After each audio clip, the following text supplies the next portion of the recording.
I was trying to produce something that was a counterposition to this idea that what you should do is go out and fix up other people. You know, that's just not right. And so what I've thought about is that, well, what you start to do is you start to tell and act out the truth locally, like within the domain of your actual competence, you know, because the world presents itself as a series of puzzles, some of which you're capable of solving and some of which you're not. And you have many puzzles in front of you that you could solve, but you choose not to. You know, those are the things that weigh on your conscience.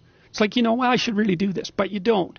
It's like, so I had this idea a long time ago, because the world is a pretty dreadful place. I thought, well, what would the world be like if people stopped avoiding the things they knew they should do?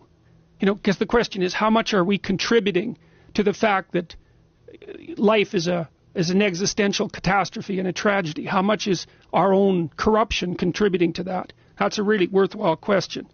The things you leave undone because you're angry, you're resentful, you're lazy, you have inertia. Well, you consult your conscience and it says, well, you know, that place over there could use a little work. It's the same as working on yourself, and so you clean that up because you can. And then things are a little clearer around you. And you're a little better off because you've practiced a bit, and so you're a little stronger, and then something else manifests itself and says, well, maybe you could like take a crack at fixing me up too.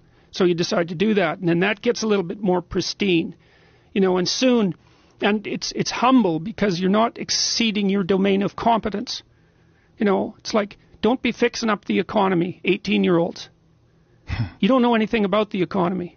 It's a massive, complex machine beyond anyone's understanding, and you mess with it at your peril. So, and can you even clean up your own room? No. Well, you should think about that. You should think about that.